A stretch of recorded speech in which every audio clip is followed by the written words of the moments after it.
Hello students, नमस्कार। मैं राजेश आप सभी का एक बार फिर अपने यूट्यूब चैनल गुरुजी ज्ञान गंगा में स्वागत करता हूं। फ्रेंड्स, आज की वीडियो जीके जीएस में सामान्य ज्ञान के बहुत ही महत्वपूर्ण प्रश्नों को शामिल किया गया है, जो सभी परीक्षाओं के लिए बहुत ही महत्वपूर्ण है। तो प्लीज़ आप सबसे रिक्वेस्ट है कि वीडियो को पूरा अंत तक देखें तथा चैनल पर नए हैं तो प्लीज़ चैनल को सब्सक्राइब कर लें तथा बेल आइकन को प्रेस कर वीडियो को लाइक कर दें। तो आइए शुरुआत करते हैं आज की वीडियो और देखते हैं आज का पहला क्वेश्चन। आज का पहला क्वेश्चन है, राज्यपाल का मुख्य सलाहकार कौन होता है? राज्यपाल का मुख्य सलाहकार कौन होता है? ए प्रधानमंत्री, बी गृह सचिव, सी उपराज्यपाल या फिर डी मुख्यमंत्री। इसका राइट आंसर है डी मुख्यमंत्री। राज्यपाल का मुख्य सलाहकार मुख्यमंत्री होता है, तो इसका राइट आंसर है डी। अगला क्वेश्चन है, महात्मा गांधी द्वारा दांडी यात्रा कब शुरू की गई थी? महात्मा गांधी द्वारा दांडी यात्रा कब शुरू की गई थी? ए 2 अक्टूबर सन 1930 ईस्वी को, बी 15 अगस्त 1930 ईस्वी को, सी 12 मार्च 1930 ईस्वी को या फिर डी 26 जनवरी सन 1930 ईस्वी को। महात्मा गांधी द्वारा दांडी यात्रा कब शुरू की गई थी? 2 अक्टूबर 1930, 15 अगस्त 1930, 12 मार्च 1930 या फिर 26 जनवरी सन 1930।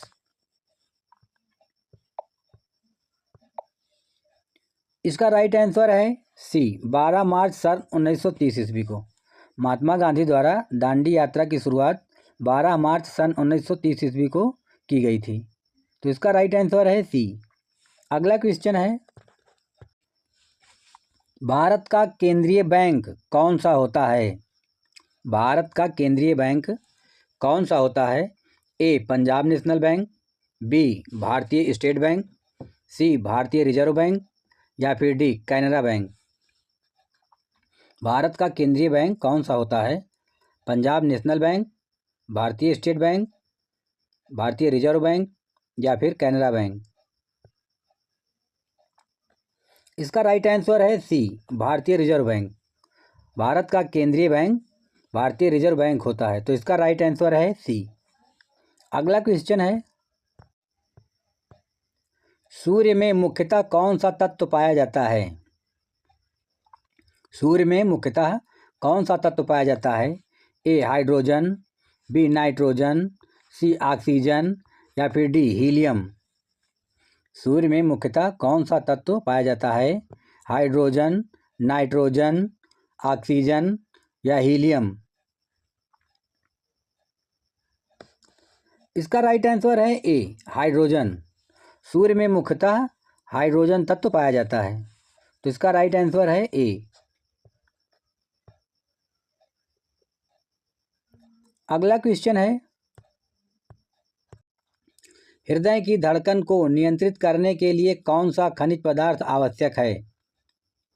हृदय की धड़कन को नियंत्रित करने के लिए कौन सा खनिज पदार्थ आवश्यक है? A sodium, B magnesium, C calcium या फिर डी पोटेशियम।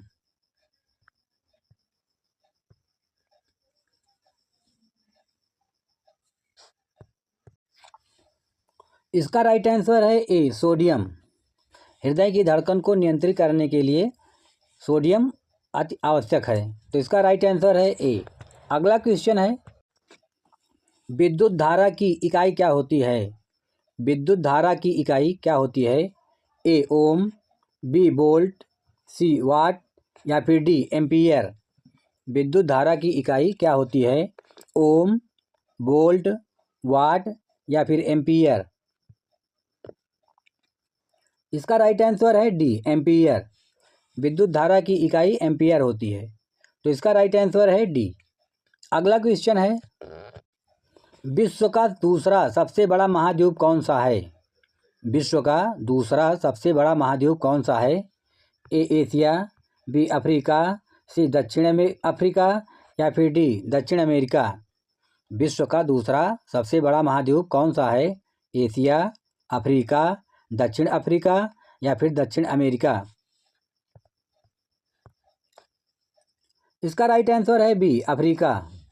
विश्व का दूसरा सबसे बड़ा महाद्वीप अफ्रीका है, जबकि विश्व का सबसे बड़ा महाद्वीप एशिया है। तो इसका राइट आंसर है बी। अगला क्वेश्चन है, विश्व में कोयले का सबसे बड़ा उत्पादक देश कौन सा है? विश्व में कोयले का सबसे बड़ा उत्पादक देश कौन सा है? ए चीन, बी भारत, सी अमेरिका या फिर डी ऑस्ट्रेलिया। विश्व में कोयले का सबसे बड़ा उत्पादक देश कौन सा है? ए चीन, बी भारत, सी अमेरिका या फिर डी ऑस्ट्रेलिया। इसका राइट आंसर है ए चीन। विश्व में कोयले का सबसे बड़ा उत्पादक देश चीन है। तो इसका राइट आंसर है ए चीन। विश्व में कोयले का सबसे बड़ा उत्पादक देश चीन है। अगला क्वेश्चन है, यूरोपीय मौद्रिक संघ की मुद्रा क्या है? यूरोपीय मौद्रिक संघ की मुद्रा क्या है? यूरोपीय मौद्रिक संघ की मुद्रा क्या है? A dollar, B pound, C euro या फिर डी येन। यूरोपीय मौद्रिक संघ की मुद्रा क्या है? डॉलर, पाउंड, यूरो या येन। इसका राइट आंसर है सी यूरो। यूरोपीय मौद्रिक संघ की मुद्रा यूरो है। तो इसका राइट आंसर है सी। अगला क्वेश्चन है, पृथ्वी के केंद्र पर किसी पिंड का वजन कितना होता है? पृथ्वी के केंद्र पर किसी पिंड का वजन कितना होता है? ए कम, बी शून्य, सी अधिकतम या फिर डी अपरिवर्तित रहता है। पृथ्वी के केंद्र पर किसी पिंड का वजन कितना होता है? कम होता है, शून्य हो जाता है, अधिकतम होता है या फिर अपरिवर्तित रहता है। इसका राइट आंसर है बी शून्य। पृथ्वी के केंद्र पर किसी पिंड का वजन शून्य होता है। तो इसका राइट आंसर है बी। अगला क्वेश्चन है, ओजोन परत हमें किससे बचाती हैं? ओजोन परत हमें किससे बचाती हैं? ए इंफ्रारेड किरणों से, बी पराबैंगनी किरणों से, सी रेडियोधर्मिता से या फिर डी एक्सरे से। इसका राइट आंसर है बी पराबैंगनी किरणों से। ओजोन परत हमें पराबैंगनी किरणों से बचाती है। तो इसका राइट आंसर है बी। अगला क्वेश्चन है, ईस्ट इंडिया कंपनी की स्थापना किस भारतीय राजा के शासनकाल में हुई? ईस्ट इंडिया कंपनी की स्थापना किस भारतीय राजा के शासनकाल में हुई? ए शाहजहां, बी अकबर, सी बाबर या फिर D Aurangzeb. East India company की स्थापना किस भारतीय राजा के शासनकाल में हुई थी? शाहजहां के, अकबर के, बाबर के या फिर औरंगजेब के। इसका राइट आंसर है बी अकबर के। ईस्ट इंडिया कंपनी की स्थापना अकबर के शासनकाल में हुई थी। तो इसका राइट आंसर है बी। अगला क्वेश्चन है, प्रकाश वर्ष किसकी इकाई है? प्रकाश वर्ष किसकी इकाई है? ए समय की, बी दूरी की, सी ऊर्जा की या फिर डी द्रव्यमान की। प्रकाश वर्ष किसकी इकाई है? समय की, दूरी की, ऊर्जा की या फिर द्रव्यमान की। इसका राइट आंसर है बी दूरी की। प्रकाश वर्ष दूरी की इकाई है। तो इसका राइट आंसर है बी। अगला क्वेश्चन है, मैकमोहन रेखा किन दो देशों के बीच सीमांकन करती है? मैकमोहन रेखा किन दो देशों के बीच सीमांकन करती है? ए भारत और नेपाल, बी भारत और चीन, सी भारत और भूटान या फिर डी भारत और पाकिस्तान। मैकमोहन रेखा किन दो देशों के बीच सीमांकन करती है? भारत और नेपाल, भारत और चीन, भारत और भूटान या फिर डी भारत और पाकिस्तान। इसका राइट आंसर है बी भारत और चीन। मैकमोहन रेखा भारत और चीन के बीच सीमांकन करती है। मैकमोहन रेखा भारत और चीन के बीच स्थित सीमा रेखा है। तो इसका राइट आंसर है बी। अगला क्वेश्चन है, भारत में रक्षा बलों का सर्वोच्च कमांडर कौन होता है? भारत में रक्षा बलों का सर्वोच्च कमांडर कौन सा होता है? ए प्रधानमंत्री, बी मुख्यमंत्री, सी राष्ट्रपति या फिर डी सेनापति। भारत में रक्षा बलों का सर्वोच्च कमांडर कौन होता है? प्रधानमंत्री, मुख्यमंत्री, राष्ट्रपति या फिर सेनापति। इसका राइट आंसर है सी, राष्ट्रपति। भारत में रक्षा बलों का सर्वोच्च कमांडर राष्ट्रपति होता है। भारतीय तीनों सेनाओं का सर्वोच्च कमांडर राष्ट्रपति होता है। तो इसका राइट आंसर है सी। अगला क्वेश्चन है, राणा प्रताप सागर बांध किस नदी पर स्थित है? राणा प्रताप सागर बांध किस नदी पर स्थित है? ए नर्मदा, बी गंगा, सी चंबल या फिर डी सतलज। राणा प्रताप सागर बांध किस नदी पर स्थित है? नर्मदा, गंगा, चंबल या सतलज। इसका राइट आंसर है सी, चंबल नदी पर। राणा प्रताप सागर बांध चंबल नदी पर बना है। तो इसका राइट आंसर है सी। अगला क्वेश्चन है, संसार की सबसे लंबी नदी कौन सी है? संसार की सबसे लंबी नदी कौन सी है? ए अमेजन, बी गंगा, सी नील या फिर डी मिसिसिपी। संसार की सबसे लंबी नदी कौन सी है? ए अमेजन नदी, बी गंगा नदी, सी नील नदी या फिर डी मिसिसिपी नदी। इसका राइट आंसर है सी, नील नदी। संसार की सबसे लंबी नदी नील नदी है। तो इसका राइट आंसर है सी। अगला क्वेश्चन है, भारत में सबसे लंबे समय तक मुख्यमंत्री कौन रहा? ए नरेंद्र मोदी, बी ज्योति बसु, सी मायावती या फिर डी करुणानिधि। भारत में सबसे लंबे समय तक मुख्यमंत्री कौन रहा है? नरेंद्र मोदी, ज्योति बसु, मायावती या फिर करुणानिधि। इसका राइट आंसर है बी, ज्योति बसु। भारत में सबसे लंबे समय तक मुख्यमंत्री ज्योति बसु थे, जो कि पश्चिम बंगाल के मुख्यमंत्री थे। वे सबसे लंबे समय तक मुख्यमंत्री थे। अगला क्वेश्चन है, सम्राट अशोक ने किस युद्ध के बाद बौद्ध धर्म अपना लिया था? अशोक सम्राट ने किस युद्ध के बाद बौद्ध धर्म अपना लिया था? ए पानीपत के युद्ध के बाद, बी कलिंग के युद्ध के बाद, सी तराइन के युद्ध के बाद या फिर डी चंद्रगुप्त युद्ध के बाद।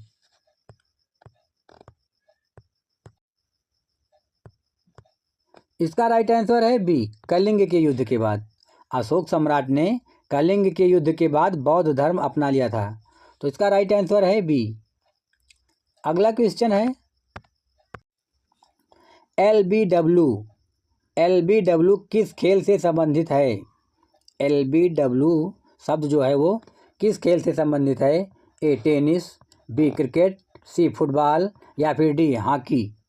एलबीडब्ल्यू किस खेल से संबंधित है? टेनिस, क्रिकेट, फुटबॉल या हॉकी। इसका राइट आंसर है बी, क्रिकेट। एलबीडब्ल्यू क्रिकेट खेल से संबंधित है। एलबीडब्ल्यू किस खेल से संबंधित है? टेनिस, क्रिकेट, फुटबॉल या हॉकी। इसका राइट आंसर है बी, क्रिकेट। एलबीडब्ल्यू क्रिकेट खेल से संबंधित है। एलबीडब्ल्यू शब्द जो है वो क्रिकेट खेल से संबंधित है। तो इसका राइट आंसर है बी। अगला क्वेश्चन है, संसद का संयुक्त अधिवेशन कौन बुलाता है? संसद का संयुक्त अधिवेशन कौन बुलाता है? ए प्रधानमंत्री, बी राष्ट्रपति, सी लोकसभा अध्यक्ष या फिर डी राज्यसभा अध्यक्ष। संसद का संयुक्त अधिवेशन कौन बुलाता है? प्रधानमंत्री, राष्ट्रपति, लोकसभा अध्यक्ष या राज्यसभा अध्यक्ष।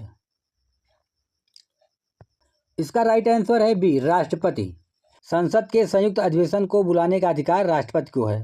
तो इसका राइट आंसर है बी। अगला क्वेश्चन है, भारत की सबसे लंबी सिंचाई वाली नहर कौन सी है? भारत की सबसे लंबी सिंचाई वाली नहर निम्न में से कौन सी है? ए गंगा नहर, बी इंदिरा नहर, सी सोन नहर या फिर डी कर्नाटक नहर। भारत की सबसे लंबी सिंचाई वाली नहर कौन सी है? गंगा नहर, इंदिरा नहर, सोन नहर या फिर कर्नाटक नहर। इसका राइट आंसर है बी, इंदिरा गांधी नहर। भारत की सबसे लंबी सिंचाई वाली नहर इंदिरा गांधी नहर है। तो इसका राइट आंसर है बी। अगला क्वेश्चन है, भारतीय राष्ट्रीय कांग्रेस की प्रथम महिला अध्यक्ष कौन थी? भारतीय राष्ट्रीय कांग्रेस की प्रथम महिला अध्यक्ष कौन थी?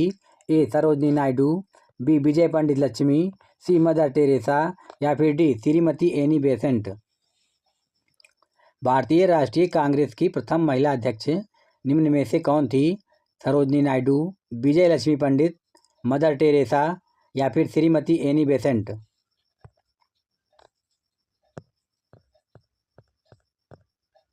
इसका राइट आंसर है डी, श्रीमती एनी बेसेंट। भारतीय राष्ट्रीय कांग्रेस की प्रथम महिला अध्यक्ष श्रीमती एनी बेसेंट थी। तो इसका राइट आंसर है डी।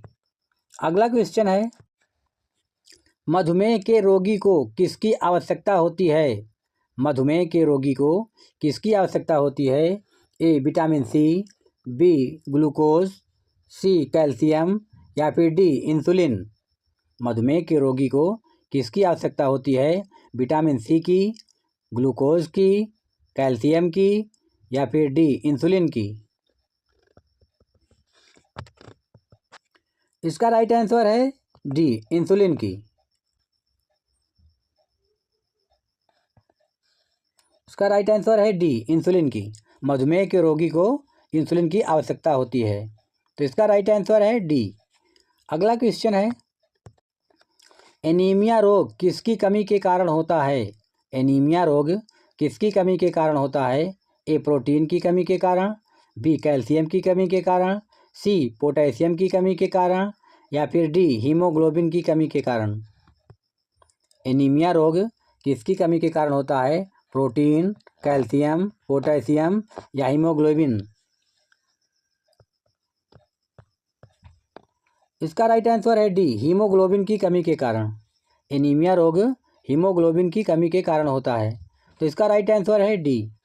अगला क्वेश्चन है, यांत्रिक ऊर्जा को विद्युत ऊर्जा में कौन बदलता है? यांत्रिक ऊर्जा को विद्युत ऊर्जा में कौन बदलता है? A transformer, B motor, C dynamo या फिर कंप्रेसर? यांत्रिक ऊर्जा को विद्युत ऊर्जा में कौन बदलता है?